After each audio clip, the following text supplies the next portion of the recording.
ಇದು by the way meet my colleague Santosh ಅಂತ. Hello sir, ಹೇಗಿದ್ದೀರಾ? ಚೆನ್ನಾಗಿದೆ. ಈ ಸಾರಿ ನನ್ನೊಂದು ಲಕ್ಷದ ಜೊತೆ ಸಂತೂರು 1 ಲಕ್ಷ ಕೊಡ್ತಾ ಇದ್ದಾನೆ. ಸೂಪರ್. ಸರಿ ಬಿಡಿ, ಯಾರಿಗೋ ಹೋಗೋ ಲಾಭ ನಿಮ್ಮ ಫ್ರೆಂಡೇ ತಿಂದ್ರೆ ನಮಗೂ ಸಂತೋಷನೇ ಅಲ್ವಾ? ಸರ್, ಈ ನೀವು ಏನು ಬಿಸ್ನೆಸ್ ಮಾಡ್ತೀರಾ ಅಂತ ಸ್ವಲ್ಪ ಹೇಳ್ಬೋದು?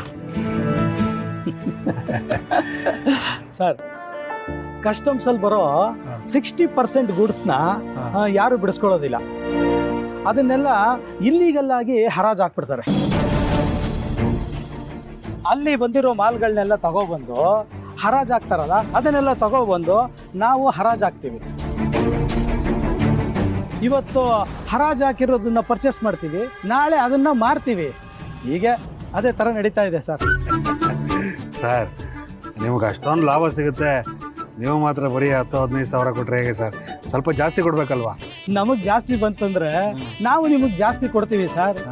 ನಿಮ್ಮಂಥವ್ರ ಜೊತೆ ನಾವು ನಿಯತ್ತಾಗಿದ್ದರೆ ತಾನೇ ಆ ದೇವರು ಕೂಡ ನಮಗೆ ಒಳ್ಳೆ ಆಶೀರ್ವಾದ ಮಾಡಿ ಚೆನ್ನಾಗಿ ನೋಡ್ಕೊಳ್ಳೋದು. ನಿಮ್ಮಂಥವ್ರು ಇರೋದ್ರಿಂದನೇ ಸರ್ ನಮ್ಮ ಬಿಸ್ನೆಸ್ ಚೆನ್ನಾಗಿ ನಡೀತಾ ಇರೋದು. ನಮಗೆ ಎಷ್ಟು ದುಡ್ಡು ಬರುತ್ತೋ ಅದನ್ನ ನೋಡಿಕೊಂಡು ನಿಮಗೆಲ್ಲ ಕೊಡ್ತೀವಿ ಸರ್. ದುಡ್ಡಿಗೆ ಏನೂ ಮೋಸ ಆಗಲ್ಲ. ಆಯ್ತು ಸರ್, ಆಯ್ತು ಸರ್, ಖಂಡಿತ.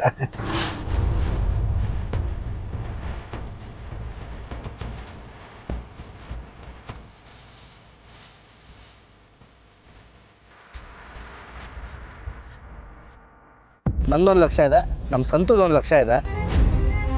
ಸರ್, ಮೊದಲನೇ ಸಾರಿ ಲಕ್ಷ್ಮಿನ ನಾನು ನಿಮಗೆ ಕೊಡ್ತಾ ಇದ್ದೀನಿ, ಅದನ್ನು ಡಬಲ್ ಮಾಡಿ ನನಗೆ ವಾಪಸ್ ಕೊಡ್ತೀರಿ ಸರ್.